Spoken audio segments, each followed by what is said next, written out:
to another video.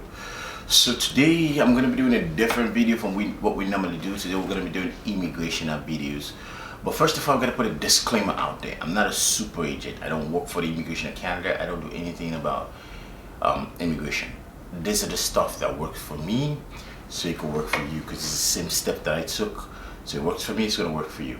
Now, secondly, I cannot stress enough, if you speak English and you read English and you can write in English, you don't need a super agent to apply for you. Some of these agents would charge you from $500,000 to $250,000 to make your application for you and tell you, oh, we're going to get your application approved, we're going to get your application to come out right away, you're going to get your papers. These agents don't know where your application is being approved. They don't know, they have no effect on your application being approved. They don't know where your application is going to be processed, or sometimes they know but they cannot affect your application in any way. All you gotta do is submit a good application. It's on the website. All you need to submit, all the documents you need to present, as long as you have them and as long as you present them, you don't need anybody to cajole you or tell you, oh, I can get it for you in a week or in 1 month. This thing takes patience and time, and the time it's going to take is explained in every country you want to go to. It's specified in their website how long it takes to process a particular application.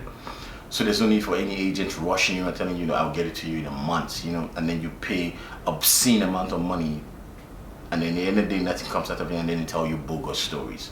So my point is, you can speak, you can write in English, then you don't need an agent to apply for you.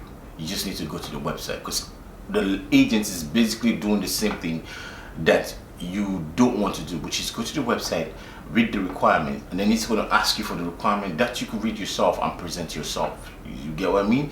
So you don't need anybody to do it for you if you can read, speak, and write in English, right? So you don't need anybody to tell you, bring this amount, I will get it for, unless you're a very busy person where you don't have the time to, submit the documents, read through the document and read through the requirements that you need. The only time I stress that you need an agent is when you don't speak English. So if you don't speak English, then it's harder. But anything other than that, you don't need an agent, because every application, so let's say you apply for an express entry or you apply for a student visa, it's going to be done in a different country, not in the country where you applied. You get what so let's say you're from Nigeria, where I'm from.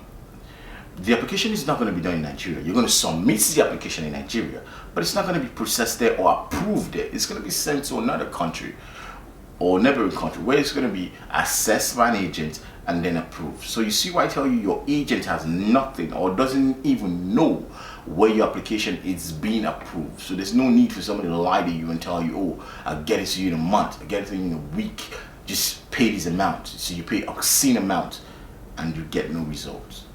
Now let's get into the video proper. I will walk you step by step to what you need to apply for an express entry. It's pretty straightforward for you to apply to the federal government express entry for Canada. You don't need anybody to do it for you. You just need to go to the website. Now, I broke the video down into steps, 3 steps that you're going to need to apply, and as long as you have your document and everything is confirmed, your application is going to be approved. Now, step 1, you need your IELTA test or your CELPIP test and your CRS Score. Step 2, you need to create an online profile. Step 3, application being approved and requesting your passport for stamping. Now, first of all, who can apply for express entry? Express entry is a skill-based immigration application process in Canada where they have different skill types. So they have skill type 0, skill type A, and skill type B. Skill type A will be managers, bank managers, engineering managers, all the managers in all the managing family, for managers, those are skill type O. Skill type A will be engineers, doctors, bankers, nurses, fall into skill type A. Skill type B will be technicians, an electrician, a mechanic, those fall into skill type B. whatever skill type you fall into has a code attached to it, which is called a NOC code.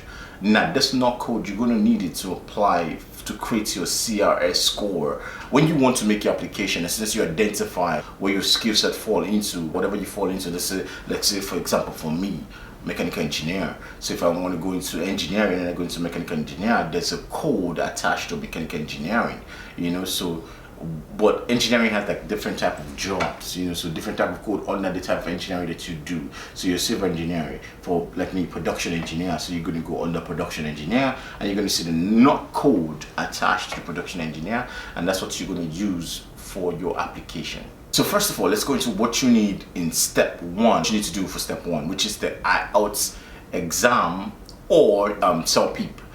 IELTS exam, which is the International English Language Testing System, is to test your English proficiency. How good is your English? How good is your speaking? How good is your writing? And how good is your listening?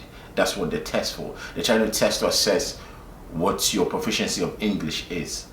I can't stress enough, the higher your score in this exam, the better it is for your CRS score. So because if you score higher, because this system is point based, so you get points for your age, you get points for your profession, you get points for your language, if you can speak French, if you can speak English, each aspect gives you a score.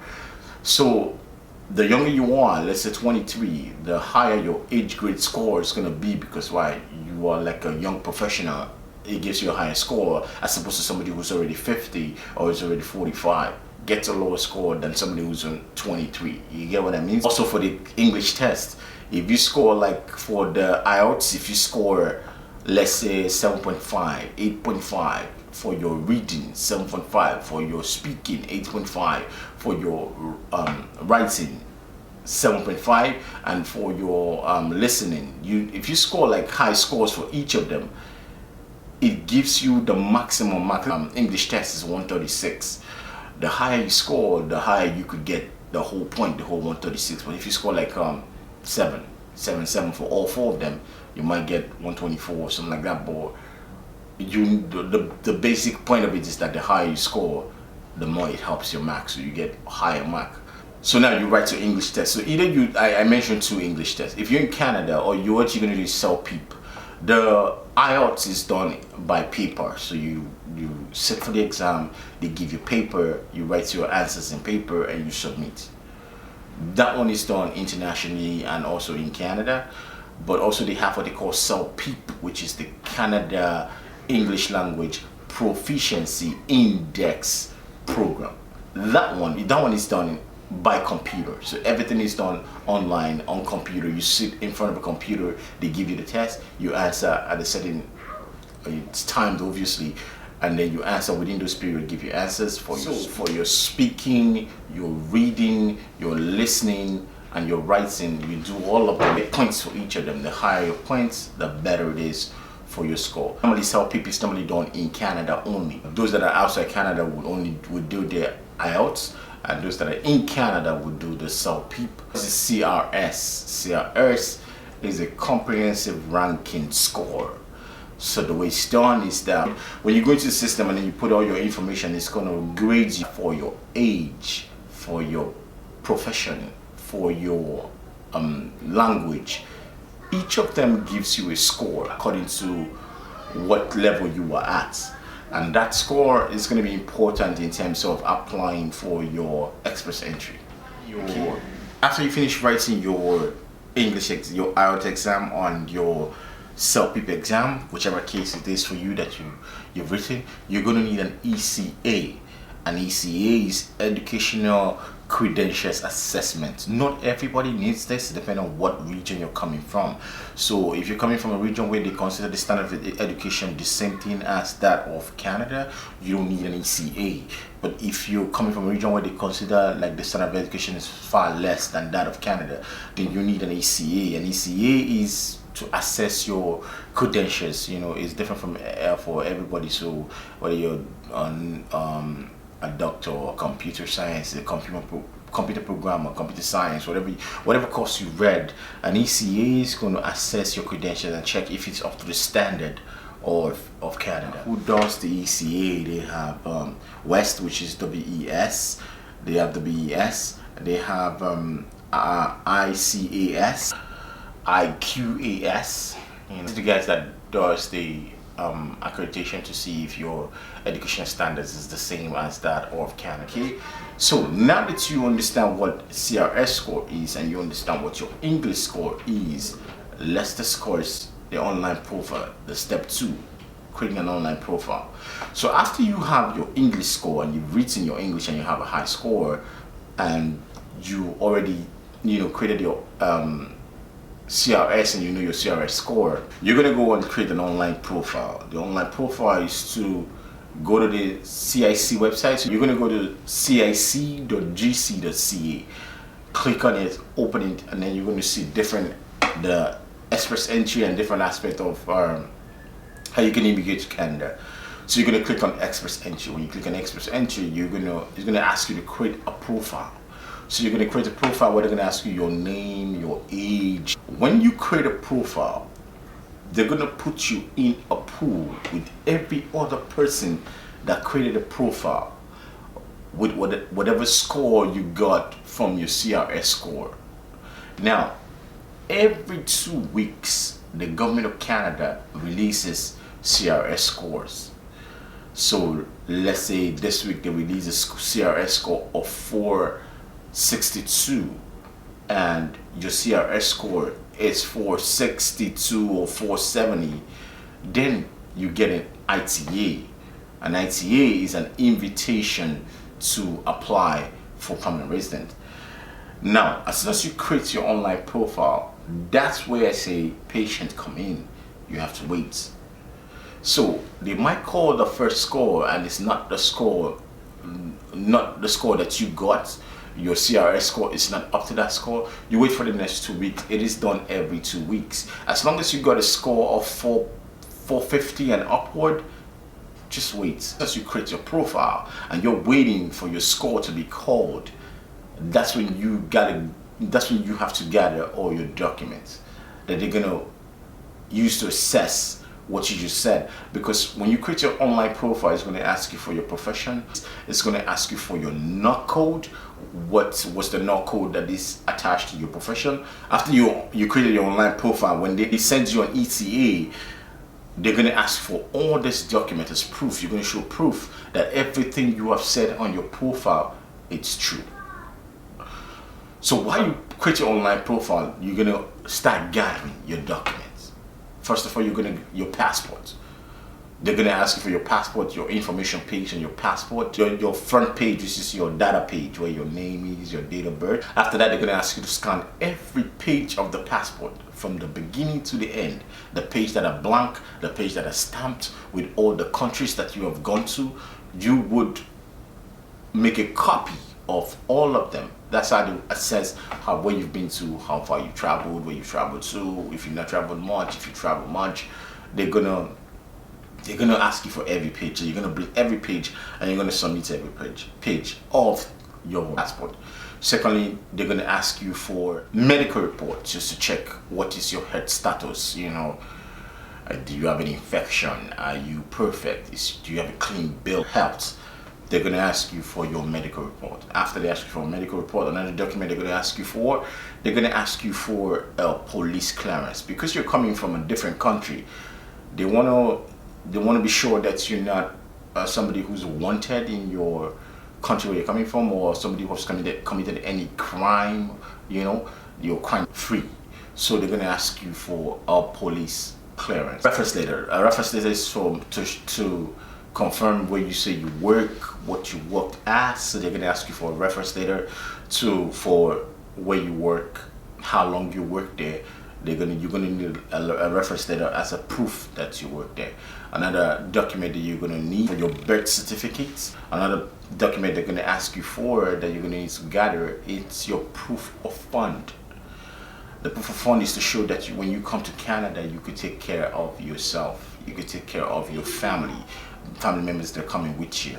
So they're going to ask you to show proof, your account statement, your bank statement, just to show that you have enough fund to take care of the family members that you're bringing with you, or for you yourself, or for you and your spouse. If you're a single person, you need like a 12,000. If you're two, you and just your spouse, 15,000. If you have a kid, so just 3 of you, 17,000. It goes upward. I'm going to put everything here so you could see what amount you need depending on your family situation. Another document you're going to need is your photograph. So you're going to provide a passport, the passport size and what the width, the length and the width of the passport is going to be is specified in the website, and I'm going to put the link in this video so you could know what size of passport you need, because each size of passport for each government or each immigration is different. So all your document is gathered,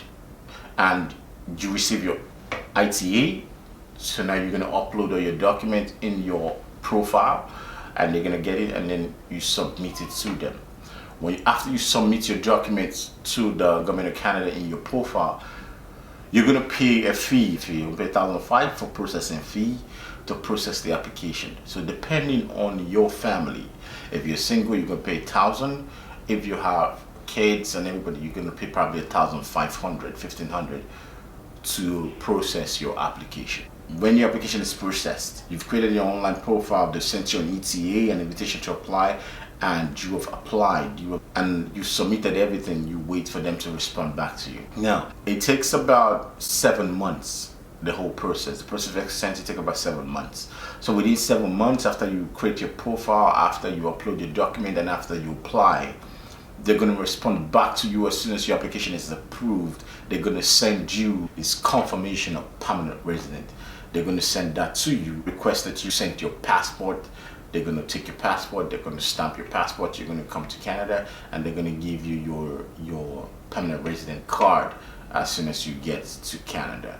So these are the 3 simple steps that you need to follow to get your permanent resident approved in Canada. The link to where you're going to go to apply for each step, the link for the NOC Code and the CRS system, I'm going to put all of them in the description box, so it's easy for you to just click on them and gather everything you need to come to Canada. And that's it.